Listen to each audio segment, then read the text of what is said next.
Hello everyone. I 34F have been with Ken, not his real name 37M, since I was 16. We met in school as he was my brother's friend. We have been married for 10 years. Have a 2-year-old son and one on the way. Ken has always been my person.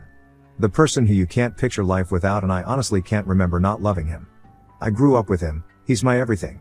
Unfortunately, Ken has this issue where he takes on everyone else's feelings like to heart.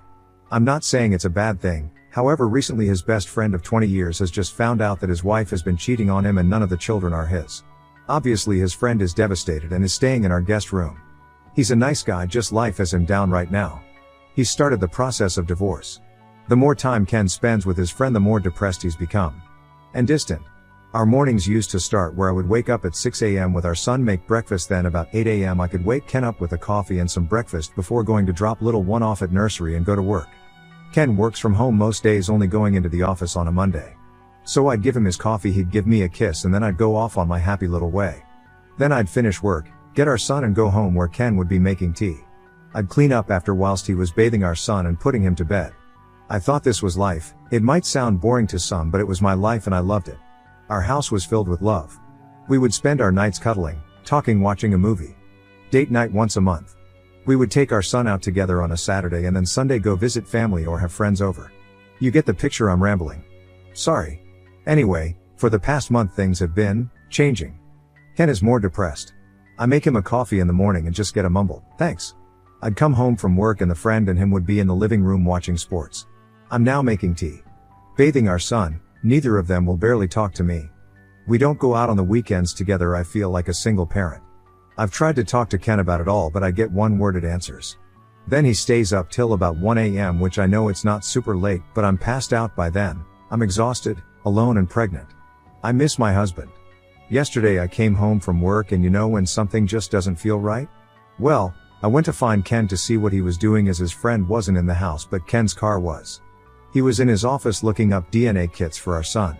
I asked him why and his response was, "Well, I just want to make sure all the kids are mine before I continue looking after them, as I'm not a free childcare." This broke me. When I say I'm devastated, it's an understatement. But if he thinks that I've cheated on him, then surely the trust is gone? Is there any going back? Am I just being pregnant and hormonal? Would I be extreme for looking for a divorce? I could put the papers in the envelope with the results from the DNA test. I think I'm gonna go cry in bed now. Had to take the day off work as I feel like I've just been gut punched. Update 1. Hello Reddit. Well, after my post earlier this afternoon I cried, then read all your lovely comments and I couldn't be more grateful. I think posting about it here really helps for some reason. Weird how telling complete strangers that I'm struggling with life seems to help. So I think after my pity party, which couldn't last long due to being a parent, I called my stepmom and dad. My mom died when I was 10. They are coming to stay with me on Friday. Crying on the phone helped, although I'm not really sure they could truly understand a word of what I was saying. I've spoken to Ken, well, more like spoke at Ken, telling him that his friend is till Thursday to leave. I'm not a monster and can't just tell him to leave at the drop of a hat. I've also told Ken he needs to leave too. Whilst yes, I could go to my dad's house, I don't want to disrupt my little one more than needed, and all the things for my baby is here too. Especially as I'm 8 months along, it just seems stupid for me to be the one to leave. I've made it a point of not pointing out it's my house either. I'm trying to be calm and sensible. I'm not 100% sure Ken listened, but I did message his sister, who is a force to be reckoned with, and she said she will make sure he's gone by Thursday night. Things I've told Ken I want is, yes, he can have the DNA test, but I will be damned if I'm the one to do it. He can also have one for the baby, as I ain't got shit to hide. I know that some people have questioned why I'm so against it. Let me make something clear. I would never cheat because, as I said in my last post, Ken is / or was I to know, my person. He's the only man I've ever been with. So that isn't any concern of mine. I'm just hurt that he wants one because clearly he doesn't trust me. So things I want him to have the DNA tests, mainly so I can make him eat the results. Not literally, I'm just venting. I'm also going to suggest couples therapy. I already see one due to losing my mom and my little sister in a car crash when I was little. I want to suggest he sees one alone, but you can lead a horse to water but can't make him drink it. I don't want to force him to do anything he doesn't want to do. I want him to maintain contact with our son. Yes, he doesn't believe he's the father right now, but that's no reason he should neglect him, as he's his, and I don't want to upset my son. Yeah, he's only 2, but still he deserves all the love from both his parents. He's done nothing wrong. Then obviously this one when he or she comes along. Still not sure about the state of my marriage, but even if divorce is what happens, I need to be able to get through to him so he can be the father he was. Am I going insane? Do I sound insane? I don't know why writing here helps so much. Thanks Reddit. Update 2. Hello again. Following my 2 other posts, I will answer some questions. Yes, it is my house. It was left to me when my mom died. I have lived here all my life. I didn't move out because I have a child and one on the way, so why should I be the one to leave? I get that some people believe I was the off for asking him to leave, but as I was heavily pregnant, have a toddler and it's my house, I wasn't about to leave. Yes, he could have stayed, but have you tried living with someone who just wants to argue or just not talk? I'd prefer my child not to live in that environment. Thank you. At the end of the day, I'm a mother first and a wife second. If you think that's harsh, then I don't know what to tell you. My children come first. End of. Well, Ken's friend did leave the day I told him he had till Thursday. He wasn't happy about it and shouted some insults at me, which was amazing. Ken's sister came and picked up Ken. I wish I could tell you what she said, but she didn't say anything in front of me, just kept giving Ken death stares. We did get the DNA test for little one and Ken is the father, obviously. Ken somehow thinks I've intercepted the results even though I wasn't the one that did it. I wasn't the one that got handed the results, so he's clearly lost his mind.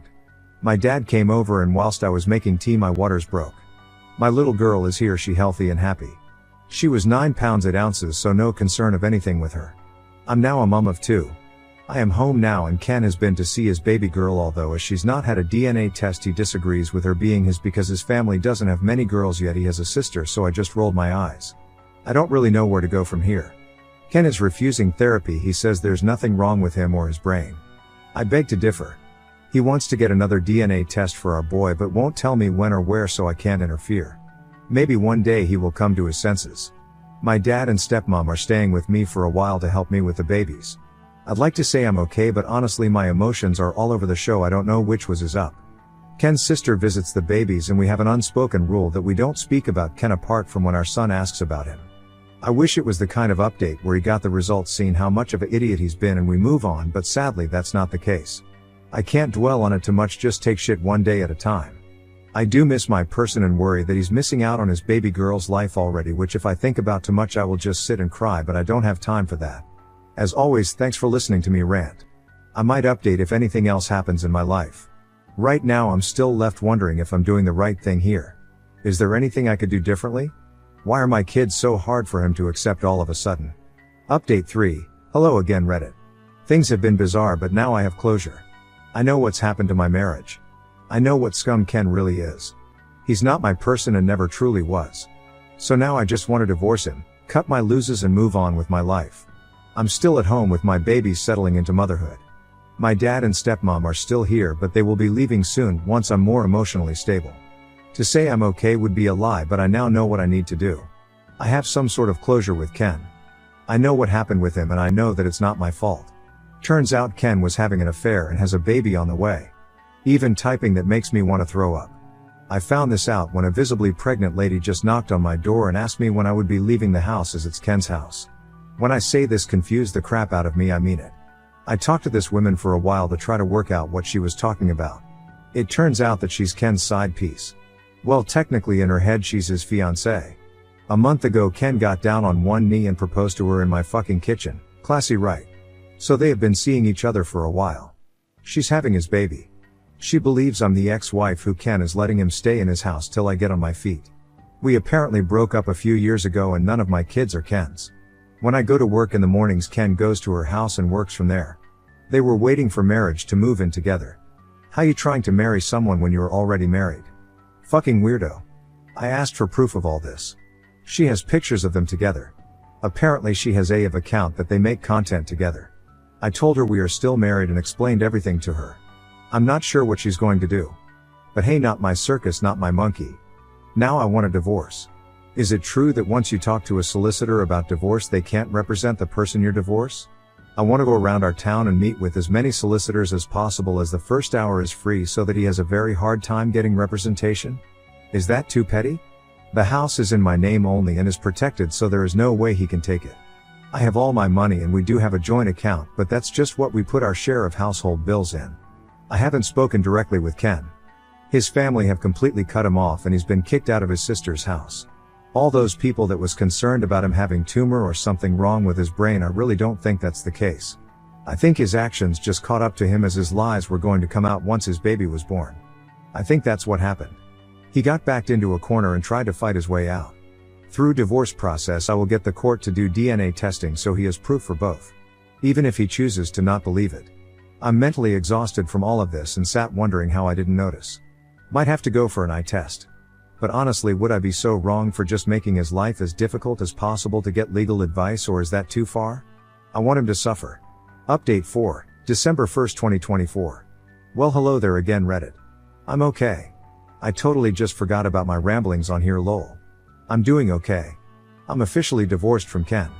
It took a long time to get to this part of my life, and some points I actually felt like I was drowning. Both of my kids had a DNA test through the courts and they are Ken's. He still doesn't believe it. Not my problem though. Ken is now in prison for domestic abuse. I'm not 100% on the details because I wasn't involved. It was his side piece. I'd love to say that sometimes I don't break down in tears and I'm completely over it. But I'm not. I've now gone back to work though after my maternity leave was finished. I got a promotion. And now I'm used to living with just us three. My kids keep me going and I'm so proud of them. They go visit their grandparents and dad's side of the family and they have been so lovely and supportive. His sister is still amazing. I don't really know what else to say. Just I'm okay. I'm divorced and my children are thriving. I can't thank Ken for a lot of things, but I'm grateful for my children. Next story, 18-year-old niece announced her engagement to a 36-year-old man who started dating her when she was 17. When I called him a predator, my entire family said I was jealous. I, 33M, have a pretty big age difference with my brother, 44M. He had a child at 25, which means that I became an uncle at 14. Because we were pretty close in age, I formed a special bond with my niece, Ella, now 18F. When she was 16, my brother and his family moved away, so I've been seeing them less recently, but we keep in touch and catch up at family events. Last year, at Christmas, my niece told me that she had a boyfriend and told me a bit about him, but I didn't know the guy. He was invited for Easter and a couple of other events, but was never able to make it. When we were planning our mother's birthday, my brother decided to invite Ella's boyfriend so that we could all meet him. Yesterday was the birthday. I was looking forward to meeting Mark, Ella's boyfriend, but was very confused when I saw her walk in with a man that looked double her age. Spoiler alert, he is. She introduced him to me, and I politely smiled but was deep down very concerned. I went to my brother to ask how old Mark was and he told me that Mark is 36, so literally double Ella's age. She had told me that he was a bit older, but I assumed like early to mid-20s, not almost 40. That's when they called us in the living room to share exciting news. Ella showed us a ring and revealed that they were engaged. I just said what the fuck and everyone turned around and looked at me like I was crazy. I told them that they were out of their minds if they thought this was normal, that there was no world in which a 30-something should date an 18-yo, and that she shouldn't be getting married. All of them accused me of ruining Ella's happiness. Some even said that I was jealous of Mark, which is so fucking disgusting I can't even explain it. I mean, I'm younger than Mark, but never in a million years would I ever consider dating someone younger than 25.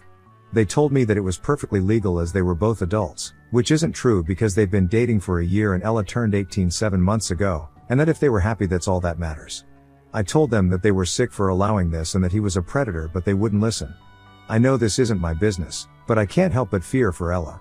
She is young and doesn't really know what she's getting into. I'm really scared of her getting married and being unable to leave him when she realizes how sick it was. I then left and slammed the door, and have been receiving pretty wild messages and calls since then. I don't know if I was wrong for this and I'm just overreacting, and if I wasn't wrong I don't know what I can do to make them realize how wrong it is. Ada? Update 1, November 9th, 2024. So I've taken the past 24 hours to really reflect on all of this. I tried to take in most of the advice in the comments, and here's what I have decided. I don't think that me telling her and everyone that the relationship is weird was wrong. I do however think that I did it wrong and it was pretty harsh because it was in the heat of the moment. But I still find this very creepy and don't think she should get married. What I've decided to do is, 1. Apologize to her. I sent her a text saying I was sorry for my outburst and that I should have thought it through beforehand. I told her that I never wanted to make her feel like I didn't want her to be happy, and that I loved her very much and had her best interests in mind. 2. Ask her if we could talk about this. I asked if she would be okay and free to hang out and maybe get coffee this week to talk about all of this with a clear head. I really want to try and get her to see why it's weird and that maybe marrying him is not a great choice. 3. Explain myself to my brother. I sent him a text saying that I was sorry for the way I said it, but that I still thought that it needed to be said. I explained to him why I think Mark is a predator and this relationship could have a very negative and damaging impact on Ella. I'm still waiting on their replies. I'll update when they reply, or when I see Ella, if she accepts, depending on how long it would take. In the meantime, I really want to thank everyone who gave me advice and was constructive, and really tried to help my niece out of this situation. I also send my best to all of the people in the comments sharing similar stories when they were the teenager getting groomed. I'm so sorry this happened to you and I really hope you're doing better now. Update 2, November 12, 2024. So, following my text, see last post, Ella replied and told me she agreed to meet with me and talk. I just came back from seeing her. Here's how it went. She asked me what I wanted to tell her and I started explaining that I didn't think her relationship was very healthy, and that no older guy should want to date a teenager. I told her that she was an incredible woman, so I wasn't saying it was weird that someone would want to marry her, but that guys my age normally shouldn't even look at a teenager. She wasn't convinced and said that sometimes it's true but sometimes it's okay. I asked her how she would feel if I told her that someone born today could be her future partner, and she said it felt really weird. I also asked her if she would consider dating someone younger than 15, and she said no. I could see her starting to realize that Mark maybe didn't have the best intentions. I also asked her if she knew about his previous relationship, and she said vaguely and just told me the girl's name. I asked her if she knew how old the girl was and she said she was 21. I also asked her if she knew that their relationships overlapped and she said that Mark always told her he was single since they met, but she kind of felt like that wasn't true.